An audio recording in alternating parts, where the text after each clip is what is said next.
Hey everyone, आप सुन रहे कहानी माफिया किंग, मेरे यानी कि दिव्या सिंह चाहत के साथ।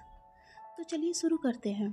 लेकिन अगर आप मेरे इस चैनल पर पहली बार आए हो या फिर मेरी इस कहानी को पहली बार सुन रहे हो, तो फिर आप इसके बाकी के भाग मेरे प्लेलिस्ट में जाकर सुन सकते हैं, जिसका लिंक आपको डिस्क्रिप्शन बॉक्स में मिल जाएगा। तो अब बढ़ते हैं कहानी के अगले भाग की तरफ। भाग 35। हॉल में सोफे पर बैठी शिवानी, जिसकी आंखें इस वक्त आंसुओं से भर आई थी। दिमाग में जैसे इस वक्त काफ़ी कुछ चल रहा हो, लेकिन वो उसमें पूरी तरह से उलझ भी चुकी थी, क्योंकि अगले ही पल उसने अपने पैरों को ऊपर करने के साथ साथ घुटनों पर अपने सिर को टिकाते हुए अपने बालों में अपनी उंगलियों को उलझा लिया था।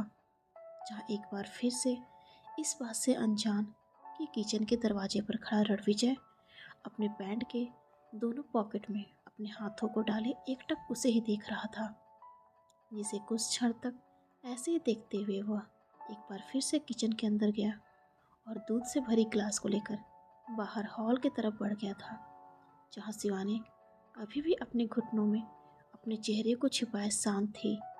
कि तभी उसके सामने दूध का ग्लास बढ़ाते हुए उसने कहा, दूध, ऐसी हालत में तुम्हें हर वक्त हेल्दी डाइट लेते रहना चाहिए। और उस ग्लास को सामने टेबल पर रखते हुए उसके बगल में ही जाकर बैठ गया था। तभी शिवानी अपनी घुटनों से अपने चेहरे को उठाते हुए, जिसकी आंखें इस वक्त आंसुओं से भरी हुई थी, सामने बैठे रणविजय की तरफ देखते हुए कहा, रणविजय, क्या तुमने कभी किसी से सच्चा प्यार किया है? जहाँ उसकी बातों को सुन रणविजय कुछ क्षण के लिए शांत बस एकटक शिवानी को ही देख रहा था। वह इस वक्त उसकी आंखों में आंसू देख न जाने क्यों रणविजय के चेहरे के भाव हल्के बदलने लगे थे, जैसे शिवानी को इस तरह से रोते देख उसे पसंद न आ रहा हो। तभी वो अपनी नज़रों को नीचे झुकाते हुए कहा, मुझे इन बेतुके कामों में कोई इंटरेस्ट नहीं है। इतना कहते हुए रणविजय ने अब तक अपना एक पैर दूसरों पर चढ़ा लिया था, लेकिन उसकी बातों को सुन शिवानी के चेहरे पर एक तिरछी हंसी फैल चुकी थी। काश तुमने भी किसी से प्यार किया होता और एक दिन वो तुमसे दूर चला जाता, इतनी दूर जहाँ से उसके लौटने की उम्मीद भी ना की जा सके। तब शायद तुम्हें एहसास होता कि किसी को खो। Excuse me. जहाँ भी शिवानी अपनी बातों को पूरा कर पाती, उससे पहले ही रणविजय ने अपनी भौहों को ऊपर चढ़ाते हुए उसकी बातों को काट दिया था, जैसे उसे अब तक समझ में न आ रहा हो कि शिवानी ये सब उससे क्या और क्यों कह रही है। तब तक शिवानी को भी अपनी गलतियों का एहसास हो चुका था। आज सामंत गोयल की बेरुखी देखने के बाद शिवानी थोड़ी इमोशनल हो चुकी थी और उसका जिम्मेदार भी कहीं न कहीं वह रणविजय को ही समझ रही थी, जिस वजह से अब तक उसने रणविजय के सामने इतना सब कुछ कह दिया था। लेकिन अगले ही पल उसे अपनी भूल का एहसास होते ही, शायद अनजाने में ही सही, लेकिन उसकी इस इमोशनल से भरी बातों को सुनकर रणविजय को उस पर शक हो सकता है, जो वो किसी भी कीमत पर नहीं चाहती थी। इस वजह से वह तुरंत शांत हो चुकी थी। तभी रणविजय ने आगे कहा, आर यू ओके? या बस अतीत की कुछ कड़वी यादें अचानक से ताज़ा हो गई थी, जिस वजह से वो सब आई एम सॉरी। जैसे शिवानी इस वक्त ये दर्शाना चाहती हो कि उसे अपने एक्स की याद आ गई थी, जो उसे ऐसी हालत में छोड़कर चला गया था, और उसका गुस्सा इस वक्त शिवानी रणविजय के ऊपर उतार रही थी। तो वही रणविजय भी इस वक्त काफ़ी नॉर्मल बिहेव करते हुए कहा, it's okay and yes, future में कभी अपने एक्स को दोबारा से गाली देने का मन हो तो मुझे उसकी जगह इमेजिन करके यू कैन कैरी ऑन। इतना कहते हुए रणविजय के होठों पर तिरछी मुस्कान भी फैल चुकी थी। तभी वो अपनी जगह से खड़े होते हुए एक बार फिर से कहा, वेल, एक बात हमेशा याद रखना, ज़रूरी नहीं कि जो शख्स सामने से जैसा दिखता है एक्चुअल में वो वैसा ही हो। फिलहाल तुम फ्री हो तो घर बैठकर ह्यूमंस पर रिसर्च क्यों नहीं कर लेते, जो सामने हैं, जो पर्दे के पीछे हैं, जो जिंदा हैं एंड जो मर भी गए हैं। फुर्सत में बैठकर उनकी एक्चुअल आइडेंटिटी क्यों नहीं सर्च कर लेते? शायद ये जो तुम्हारे आंसू हैं, इन्हें पोंछने के लिए एक सहारा मिल जाए।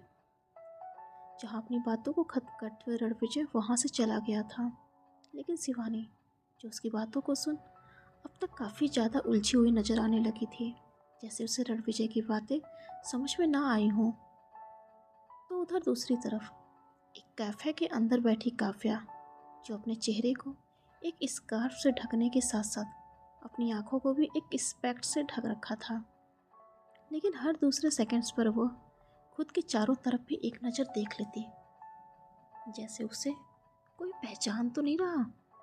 शायद वो एक पब्लिक फिगर थे, और ऐसे में आम इंसानों की तरह एक आम सी कैफ़े के अंदर बैठने की वजह से उसने खुद को इस कदर छिपा रखा था। तभी उसके सामने खाली पड़ी कुर्सी पर एक शख्स ने बैठते हुए कहा, क्या मैं यहाँ बैठ सकता हूँ? इतना कहते हुए वह शख्स, जिसने खुद भी अपने चेहरे को एक मास्क के अंदर ढक रखा था, अपने मास्क को हटाते हुए वह हल्का मुस्कुरा भी रहा था, और वो कोई नहीं बल्कि समीर अग्निहोत्री था। ओ मैडम, खुद को ऐसे ढक रखा है जैसे किसी की जासूसी करने निकली हो। यार, कम से कम ये स्पेक्ट्स तो हटा ही दो। तुम इतनी भी टॉप की मॉडल नहीं हो जिसकी आंखों को देखकर ही यहाँ मौजूद पब्लिक पहचान लेगी। समीर ने अभी इतना ही कहा था कि तभी काव्या टेबल के नीचे से समीर के पैरों को मारते हुए कहा, तुम पूरे 15 मिनट लेट हो। कहाँ थे अब तक? अरे यार, सामंत सर का कॉन्फ्रेंस कॉल था, बस वही फंस गया था। आजकल पता नहीं क्यों शिवानी पर हर वक्त चिढ़े रहते हैं। एनीवेज, तुम बताओ, तुम मुझसे अर्जेंट क्यों मिलना चाहती थी? अपने पैरों को हल्का सहलाते हुए समीर ने कहा, जहाँ कुछ क्षण पहले ही काव्या ने उसे ठोकर मारा था, जिस पर काव्या भी अब तक अपनी आंखों से उन स्पेक्ट्स को हटाते हुए कहा, अपने पैर जमीन पर टिका लो समीर, क्योंकि अभी जो मैं कहने वाली हूँ उसे सुनकर तुम्हारे पैरों तले से जमीन खिसकने वाली है। अच्छा, ऐसा क्या है? पिछले कुछ सालों से मेरे साथ रहते रहते तुम भी काफ़ी सस्पेंस क्रिएट करने लगी हो। मैं क्या कहता हूँ, ये मॉडलिंग छोड़ो और मेरे साथ चलकर रॉ ज्वाइन कर लो। साथ में काम करेंगे और खूब इंजॉय भी करेंगे। और तुम्हारी वो सो कॉल्ड गर्लफ्रेंड? समीर की बातों को सुन अपनी भावों को तानते हुए काव्या ने कहा, जिसकी बातें सुन समीर अब तक अपने दोनों हाथों को ऊपर उठाते हुए कहा, ओके, आई एम डन। अब तुम अपना वो डार्क सस्पेंस बताओगे जिसे सुनने के बाद मेरे पैरों तले से जमीन खिसकने वाली है। तब तक काव्या भी एक नज़र खुद के चारों तरफ देखते हुए सामने ही रखे अपने पर्स से एक मोड़ा हुआ पेपर निकाला और उसे समीर की तरफ बढ़ाते हुए कहा, अभी इसे खोलना मत, क्योंकि जो मैं तुम्हें बताने जा रही हूँ शायद तुम्हें मेरी बातों पर यकीन ना हो। तब ये पेपर खोलकर तुम देख सकते हो। इतना कहते हुए काव्या ने अब तक एक लंबी सांस बाहर की तरफ छोड़ते हुए आगे कहा, समीर, 10 साल पहले जब मॉम मुझे छोड़कर गई थी, मैं एकदम अकेली पड़ चुकी थी। यहाँ तक कि सभी ने मेरी मॉम के डेथ को भी एक एक्सीडेंट समझकर भुला दिया था। उस वक्त किसी को मेरी बातों पर यकीन नहीं था कि उस एक्सीडेंट के पीछे एक गैंग का हाथ है, लेकिन इकलौते तुम थे जिसने मेरी बातों पर यकीन किया था और मेरे मकसद में मेरा साथ दिया था। मैं अपनी मॉम के कातिलों से बदला लेना चाहती थी। मेरी मॉम के साथ उस दिन जितनी बेदर्दी से वो पेश आया था, उससे कहीं बदतर मौत मैं उसे देना चाहती थी, और इसके लिए तुमने मुझे इस काबिल बनाया कि वक्त आने पर मैं उनका मुकाबला कर सकूं। समीर, वो वक्त आ चुका है। जिस शख्स ने 10 साल पहले मुझसे मेरी मॉम को छीना था, वो कोई और नहीं बल्कि तुम्हारे डिपार्टमेंट के एक काबिल ऑफिसर, तुम्हारे बॉस मिस्टर सामंत गोयल हैं। जहाँ काव्या का इतना कहना था कि समीर काफ़ी ज़्यादा चौंक गया था। व्हाट? लेकिन लेकिन तुमने तो कहा था कि वो कोई गैंग था, और जिस तरह से तुमने उसका हुलिया बताया था, शायद शायद वो एक काबिली गैंग, और सामंत गोयल भी काबिली गैंग से ही बिलोंग करते हैं। तभी समीर की बातों का जवाब देते हुए काव्या ने आगे कहा, जहाँ इस बार उसकी बातों को सुन समीर काफ़ी बुरी तरह से चौंक चुका था, इस वक्त उसे महसूस हो रहा था कि जैसे वास्तव में किसी ने उसके पैरों तले से जमीन खींच ली हो। तभी वो थोड़ा हकलाते हुए कहा, लेकिन लेकिन ये कैसे हो सकता है? Kavya, how is this possible? Because सामन सर ऑलवेज वांट। यही सच है समीर। और दूसरा सच ये है कि मेरी माँ को मारने वाला भी यही है। उस दिन को गुजरे भले ही 10 साल बीत चुके हों, लेकिन उन आंखों को मैं कभी नहीं भूल सकती। 10 साल तो क्या, 10 जन्म बाद भी पूछोगे तब भी मैं यही कहूँगी कि उस दिन मेरी माँ को मारने वाले कोई दूसरे नहीं बल्कि तुम्हारे मेंटोर सामंत गोयल हैं, जिन्हें तुम अपना भगवान मानते हो, लेकिन मेरी नज़र में बस वो एक खूनी है। अपनी बातों को कहते वक्त काव्या की आंखों में गुस्सा साफ नजर आ रहा था, लेकिन समीर, जो अभी तक हैरान था, साथ ही उसके चेहरे पर उभर रहे भावों से भी यह साफ पता चल रहा था कि इस वक्त काव्या ने जो भी उससे कहा था वह उन्हें पूरी तरह से मानने से भी इनकार कर रहा था। जिसे समझते हुए काव्या ने खुद सामने टेबल पर रखे उस पेपर को खोलते हुए समीर के सामने फैला दिया था। शायद तुम्हें मेरी बातों पर यकीन कर पाना मुश्किल हो रहा हो, तो तुम इसे खुद देख लो। जिसे देखने के बाद भी समीर के चेहरे पर कुछ खास फर्क नजर नहीं आया था। जैसे सामने पेपर पर बने सामंत गोयल के चेहरे को नकाब से ढक देने के बाद भी वो काबली गैंग के सदस्यों में से एक है, इस वक्त वो पेपर भी इस बात की पुष्टि नहीं कर सकता था। तभी कुछ सोचते हुए समीर ने कहा, काव्या, मैं तुम्हारी बातों को मानने से इनकार नहीं कर रहा हूँ। पहले भी जहाँ लोग तुम्हारी बातों को बस एक मनगढ़ंत सोच बताते थे, मैंने उस पर विश्वास किया था। तभी तो तुम्हें पिछले 2 सालों में लोगों से छिप छिप कर इतनी ट्रेनिंग दी है, क्योंकि अभी तक हम जान नहीं पाए हैं कि उस दिन तुम्हारी मॉम के साथ वो घटना क्यों हुआ था। कहीं इसकी वजह से तुम भी किसी मुसीबत में या तुम्हारे ऊपर भी कोई खतरा न हो। इसलिए मैंने तुम्हें ये सारी ट्रेनिंग दी कि ताकि वक्त आने पर तुम खुद को सुरक्षित रख सको। लेकिन काव्या, तुम्हारी आज की बात की सामंत सर ही तुम्हारी मॉम के कातिल हैं, और यहाँ तक कि उन्हें मारते वक्त उन्होंने खुद एक गैंग के कपड़े पहन रखे थे। आई एम सॉरी टू से काव्या, बट मैं इसे मानने से इनकार करता हूँ।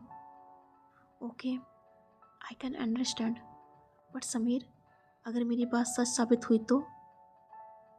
समीर की बातों को सुनते ही काव्या ने आगे कहा।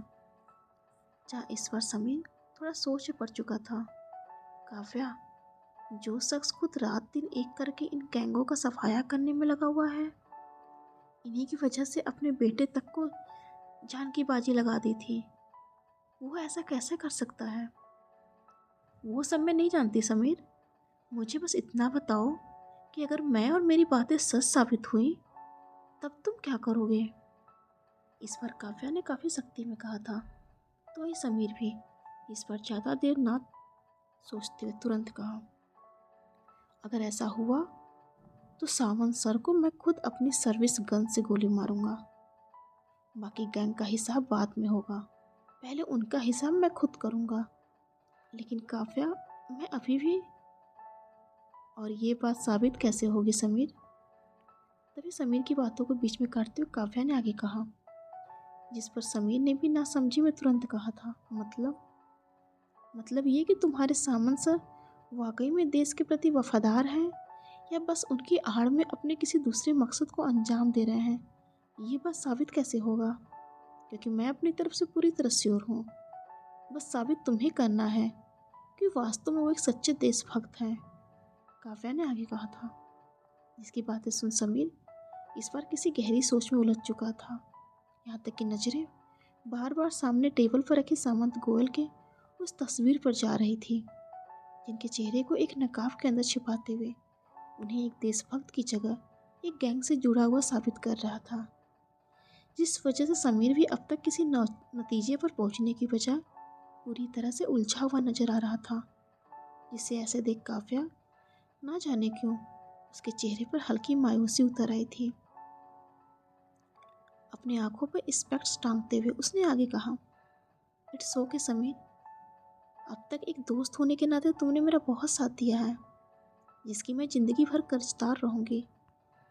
लेकिन मुझे लगता है कि अब हमारी मंजिल अलग हो चुकी है, इसलिए एक रास्ता है काव्या, जहाँ काव्या अभी अपनी बातों को पूरा कर पाती उससे पहले ही समीर ने कहा था। ये सुनते काव्या आगे कुछ कहती उससे पहले ही समीर उसकी तरफ थोड़ा झुकते हुए कहा, जैसे आगे वो जो जो भी कहने जा रहा था कहीं उसकी ये बात उन दोनों के अलावा कोई तीसरा न सुन ले।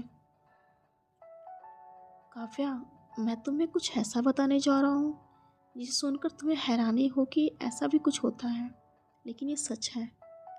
दरअसल कावली गैंग की तरह ही एक दूसरा गैंग भी है जो इस कावली गैंग वालों से काफ़ी स्ट्रॉन्ग है और उसका लीडर पहले की यशवर्धन ठाकरे नाम का इंसान हुआ करता था, लेकिन अब वो मर चुका है। इसलिए उसकी जगह पर मेरा मतलब कि उनके गैंग में भी एक लीडर होता है जिसे वो लोग अपनी भाषा में किंग कहते हैं, जो पहले यशवर्धन ठाकरे हुआ करता था।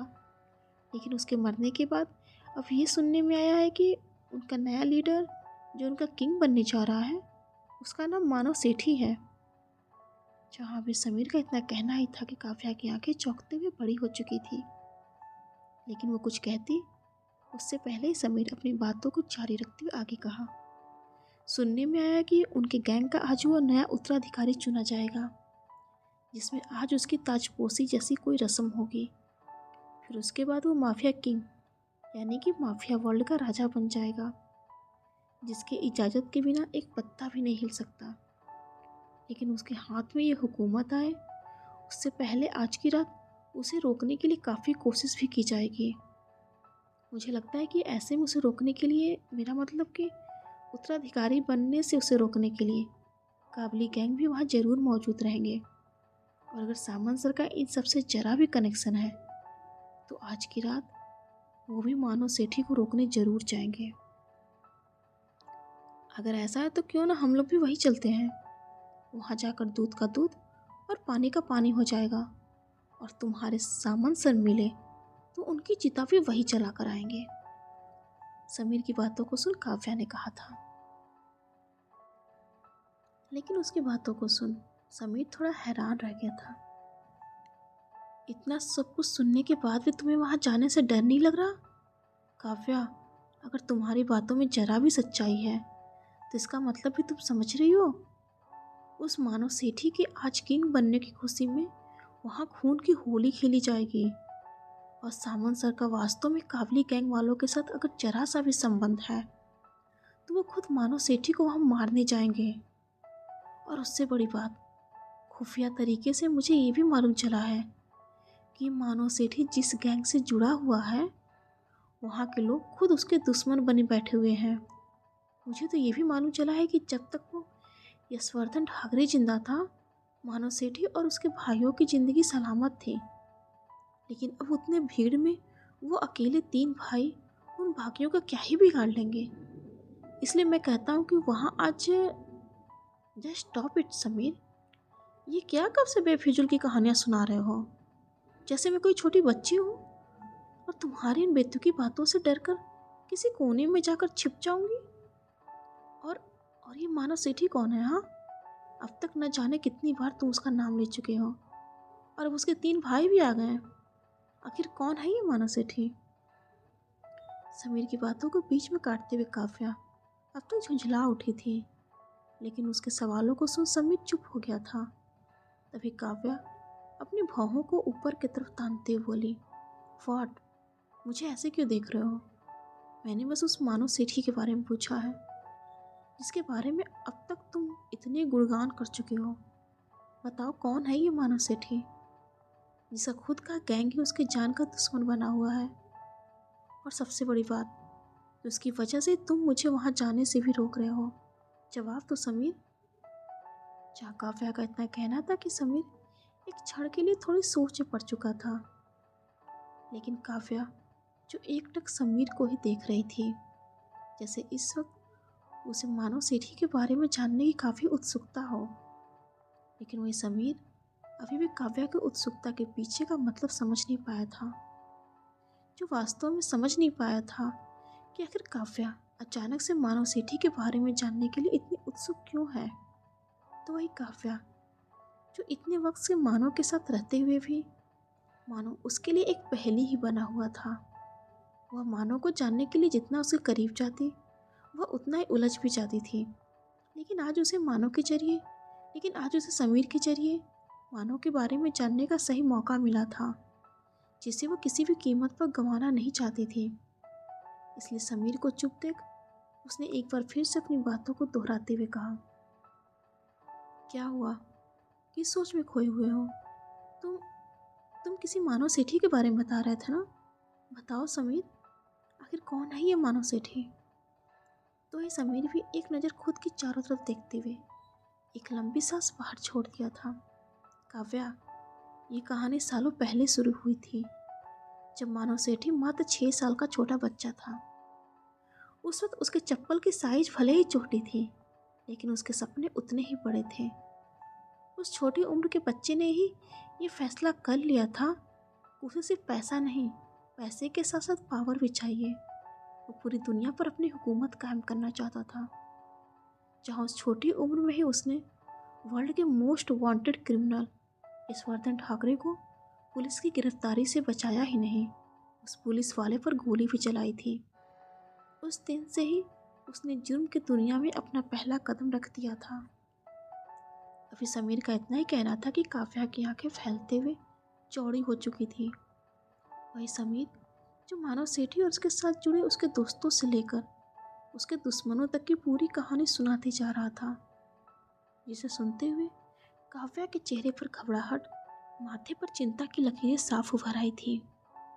वही जब समीर ने मानव की पूरी सच्चाई काव्या के सामने रखते हुए कहा, तो ये थी उस मानव सेठी की अब तक की पूरी सच्चाई। काव्या, अब तुम्हारी बारी है। अब तुम्हें फैसला करना है कि आज की रात क्या अभी भी तुम वहां जाना चाहोगी? जहां उसकी बातों पर काव्या सामने रखे पानी से भरे ग्लास को एक सांस में खुद के अंदर उड़ेलते हुए उस खाली ग्लास को वापस से टेबल पर रखते हुए अपनी जगह से खड़ी भी हो गई थी, जिसे ऐसे देख समीर थोड़ा कंफ्यूज नजर आ रहा था। Kavya, are you okay? या आई एम ओके।